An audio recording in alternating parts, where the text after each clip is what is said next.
네, 오늘이 3월 4일, 어제는 3월 3일이었습니다. 이 선거판에서 3월 3일이 갖는 의미는 뭐였냐면 여론조사 공표 금지 기간이 시작이 되는 날이었습니다. 그러니까 3일부터 실시되는 여론조사 결과는 발표할 수 없는 그 기점이 되는 날이 3월 3일이었는데요. 공교롭게도 바로 이날 윤석열, 안철수 단일화 선언이 있었습니다. 엄청 궁금한데 그래서 이게 지금 여론조사에 어떤 식으로 좀 수렴이 되고 있는지를 확인할 방법이 없습니다. 그래도 한번 그 분석할 수 있는 최대치는 한번 좀 분석을 해봐야 되지 않겠습니까? 그래서 3월 2일까지 실시됐던 여론조사를 좀 그 토대로 총괄 정리해보는 시간, 그다음에 이 단일화 효과가 있는 건지 이것도 한번 가늠해보는 시간을 가져보려고 하는데요. 이상일 K스택 컨설팅 소장을 그래서 스튜디오로 직접 모셨습니다. 어서 오세요, 소장님. 네, 안녕하십니까. 네.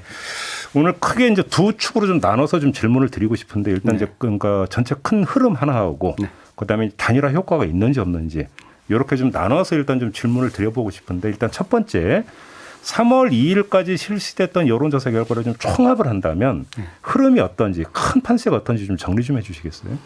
네, 뭐 이제 보도를 통해서 보셨겠지만 10개가 13개가 넘는 여론조사가 동시에 이제 발표들이 됐는데요.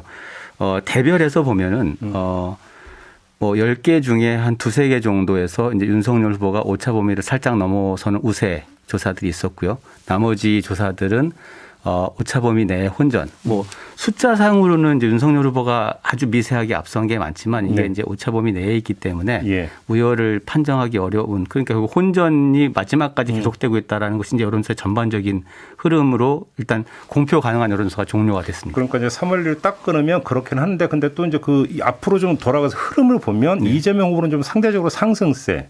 윤석열 후보는 좀 정체 내지 뭐 이런 식으로 봐야 되는 겁니까?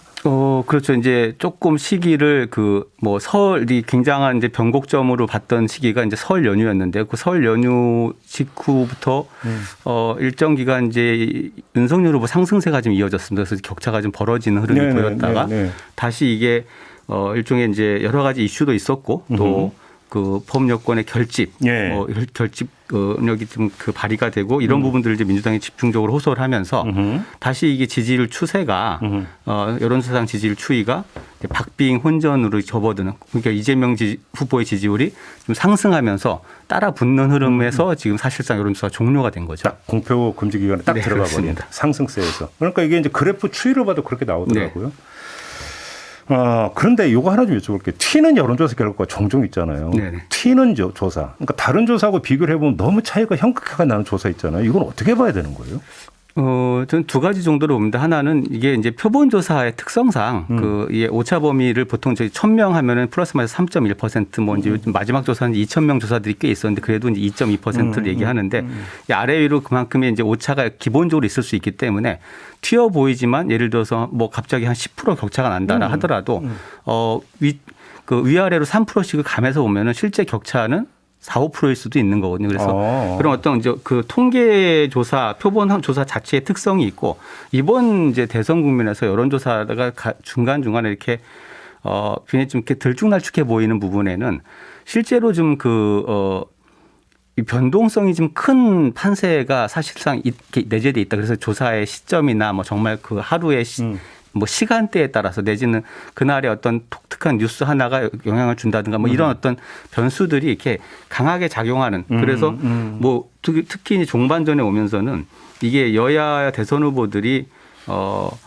뭐 선거 뭐 투표에 임해달라 뭐 나를 지지해달라 이런 호소뿐만 아니라 여론조사에도 적극적으로 응해달라 뭐 이런 부분까지도 또 선거운동에 포함이 되다 보니까 여론조사 자체에도 그런 어떤 반응력이 좀 달라진 조사들이 일부 보이면서 이렇게 좀 튀어 보이는 조사들이 있는 게 아닌가 생각이 듭니다. 알겠습니다.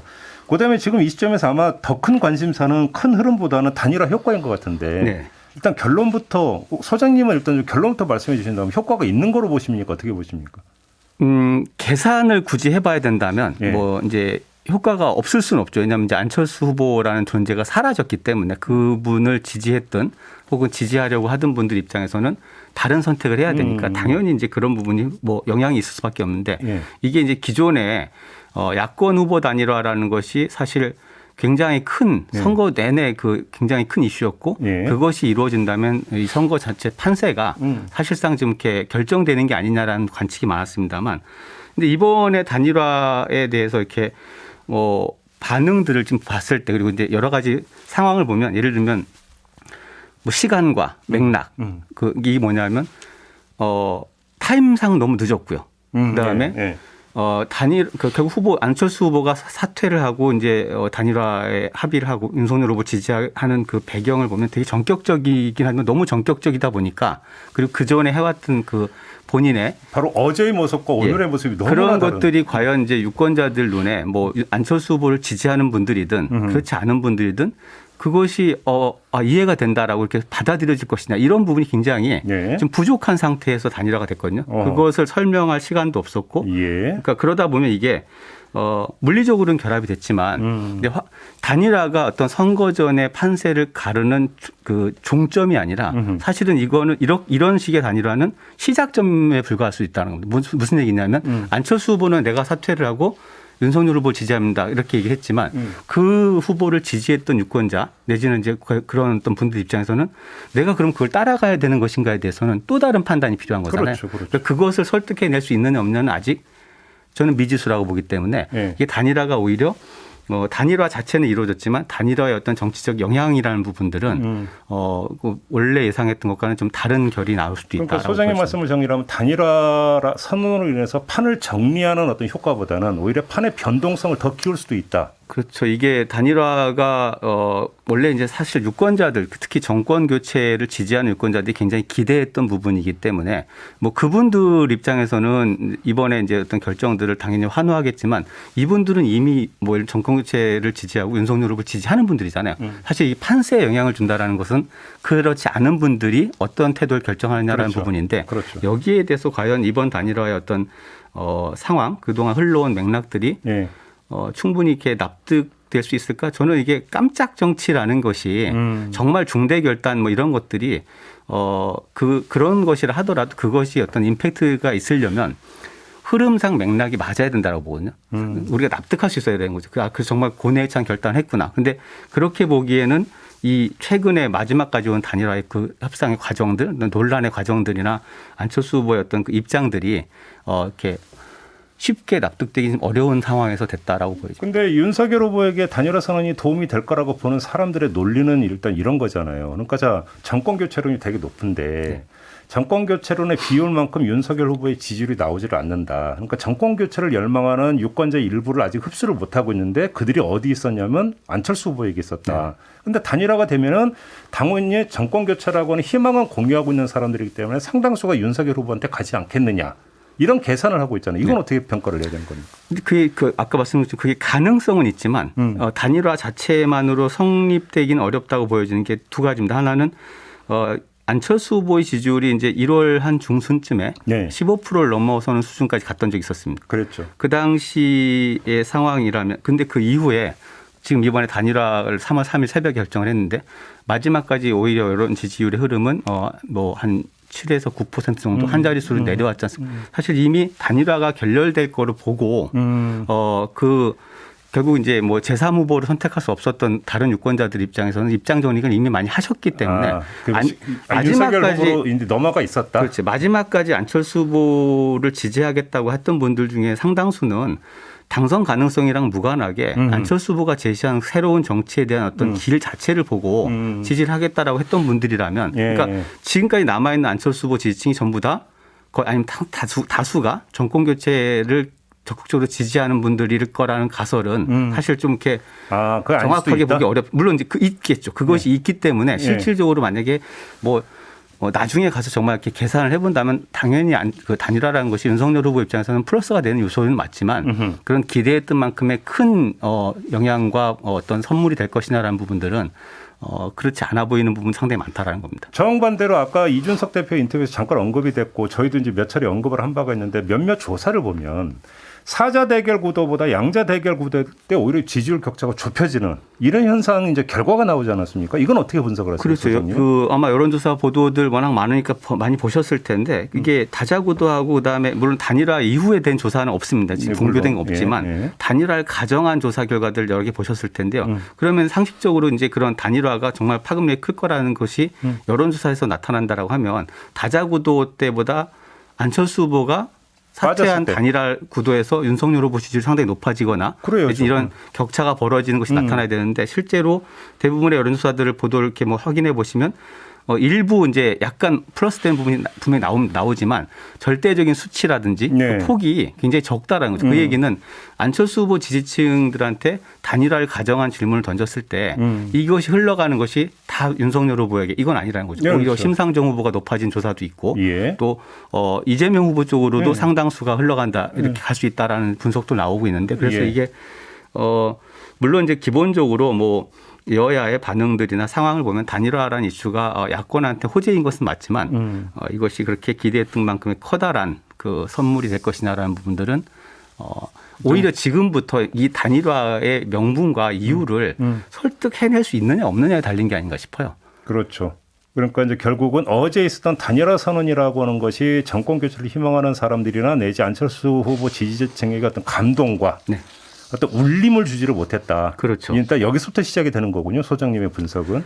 오히려 그러니까 단일화 이후에 뭐 이제 사실 선거가 며칠 남은 게 아니라 오늘 시작이 됐거든요. 그래서 사전 투표가 이미 시작이 됐지만 그러나 남은 이제 5일간의 어떤 그 기간 동안에 안철수 후보가 그 결정을 해야 했던 이유와 그 명분에 대해서 설득을 해낼 수 있느냐 없느냐가 오히려 안철수 후보를 그래도 좋아하던 분들한테 투표의 동기를 결정할 수 있게 만들어주는 힘이 있을 거라는 거죠. 그래서 뭐 예를 들어서 이제 어떤 후보가 그 유권자는 이재명 후보로 돌아설 수도 있고 어떤 후보는 어떤 유권자는 윤석열 후보한테 갈 수도 있지만 또 제3으로 투표를 포기할 가능성은 어떻게 보세요? 그 부분도 상당히 있다고 봅니다. 결국은 이제 이런 어떤 단일화 이슈가 큰 상황이고 정권 교체 여부가 굉장히 집중되는 선거 국면에서도 예. 제3 후보를 지지했던 분들은 사실 지금 양당의 양강 후보한테 어떤 둘은 싫다라는 예, 거잖아요. 어떤 면에서도 어떤 그 투표를 할 동기를 찾지 못한 분들이잖아요. 그렇죠, 그렇죠. 그러면 안철수 후보가 그런 사퇴를 하고 윤석열 후보 지지를 선언했지만 그것에 동의를 못할 때 결국 그분들의 선택지 중 하나는 투표 포기가 될 수도 있는 거죠. 그렇죠. 그렇게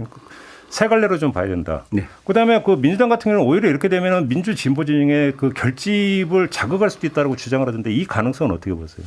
그 부분도 있긴 있습니다만 사실 이 부분은 상당 부분 이미 진행이 됐다고 저는 보여지거든요. 결집도가 그러니까 이것이 이제 2월이 접어들면서 이게 정권 교체 가능성이 상당히 높다라는 어떤 그런 흐름들이 예. 보여지면서 이미 어떤 이제 그런 위기감, 위기의식들은 상당히 좀 나타났고 그런 것들이 실제 지금 이재명 후보 지지율의 상승세로 나타났는데 예. 그럼 추가적인 결집이 있을 수 있냐라는 부분들은 물론 이제 그 여지는 있지만 그렇게 그것도 역시 폭은 그렇게 크지 않다. 사이즈가 크진 예. 않다. 그리고 민주당도 지금 이제 굉장히 그러니까 흐름상으로 뭐 나쁘지 않지만 어려움을 겪고 있는 게 또 여러 가지 지지층 내에서의 일종의 좀 균열, 갈등 이런 것들이 자꾸 지금 표출이 되고 있잖아요. 이 부분도 있기 때문에 결집이 되는 흐름도 있는 반면에 또 반목 현상들도 생겨나면서 그 부분들이 이제 얼마나 더 그 결집의 여지가 남아 있을까라는 부분은 아마 숙제로 남아 있겠죠. 따로 떼어서는 접해졌게 두 가지가 일단 지역으로 서울하고 네. 그다음에 여성층 있잖아요. 네. 이들의 표심이 어떻게 움직일 거라고 전망을 하세요? 지금 이제 여론조사에서 보통 1,000명, 2,000명을 해도 지역별로는 지금 표본수가 적기 때문에 아주 워낙 정밀하게 적긴 하죠. 진단하기 어렵습니다만 예. 대체로 일관되게 서울 지역에서는 이제 수도권 전체에서 서울에서는 윤석열 후보가 좀 앞서고 있고 그다음에 이제 경기도, 인천 포함한 수도권에서는 지금 백중 이제 박빙세가 이제 계속되고 있는데 아마 저는 결국은 뭐 최대 유권자가 지금 이제 분포하고 있는 수도권의 어떤 흐름들, 특히 이제 이재명 후보는 경기지사를 네. 이제 지내고 출마를 했는데 여기에서 어떤 흐름들을 좀 반전시킬 수 있느냐 여부가 굉장히 중요한 부분일 거고요. 그다음에 호남 지역을 좀 관심 있게 보는 부분은 뭐냐면 최근에 마지막 여론조사들에서 보면은 대체로 이제 이재명 후보의 호남 지역 지지율이 한 70% 선까지 올라와 있습니다. 이게 그 전에 한 달여 전에 보면 한 60% 정도에 머물렀었거든요. 이것이 아마 어떤 여권 지지층의 결집 현상과 맞물려 있다고 보여지는데 이게 더 올라간다라고 하면 실제 아까 이제 말씀하셨던 그 결집, 그러니까 범여권의 결집이 더 강화되는 것이고 그렇죠. 여기서 이제 그 부분을 뚫지 못했을 때는 사실 이제 여기서 한계에 봉착하는 건데 그래서 이게 물론 우리가 앞으로 여론조사를 뭐 공표가 자료를 확인할 수는 없겠습니다만 어떤 호남 민심의 결집도 자체가 이것이 호남에 계신 분들뿐만 아니라 그 정서를 공유하는 수도권에 계신 분들하고도 연동이 되기 때문에 그렇죠. 그것이 어떻게 흘러가는지가 아마 판세를 좀 바꾸는. 여성층은 어떻게 보세요? 여성층 특히 이제 젊은 여성층이 사실 이제 관심사인데요. 그렇죠. 이게 여론조사 상에서도 도대체 알 수 없다라는 그리고 실제 그래요? 지지 후보가 없다라는 비율도 많고요. 또 그래도 이제 그 워낙 이대남이라고 불리는 20대 청년 남성층에 대한 이슈들이 커지면서 그것이 이제 국민의힘의 이제 이준석 대표 이슈가 좀 컸죠. 네. 그러다 보니까 오히려 이제 뭐 민주당 이재명 후보 측이나 이쪽은 이제 20대 여성층에 대한 어떤 여러 가지 이슈들을 또 대안들을 내놓고 있는데 그러나 이제 이 20대 여성들 입장에서는 지금 여론조사상 보면은 사실 기대할 후보가 없다라는 그래서 일부 조사에서는 안철수 후보와 심상정 후보 지지율이 사실 여성층 상당히 높게 나타나는 조사들이 많아요. 근데 이분들 입장에서는 안철수 후보는 이제 사라졌고 그럼 이제 선택지가 점점 좁혀지는 상황에서 어떤 표심을 보일지 이것이 아마 그동안 너무 이게 뭐 이대남 이렇게 너무 관심들 한쪽으로 집중시켰는데 아마 정치권이 마지막에 아마 그 부분을 굉장히 이렇게 집중하는 이유가 거기에 있는 여기에 부동층이 굉장히 많다라고 보셔야 될 것 같습니다. 알겠습니다. 자, 오늘 말씀 여기까지 듣도록 할게요. 고맙습니다, 소장님. 네, 감사합니다. 네, 이상일 K스택 컨설팅 소장이었습니다.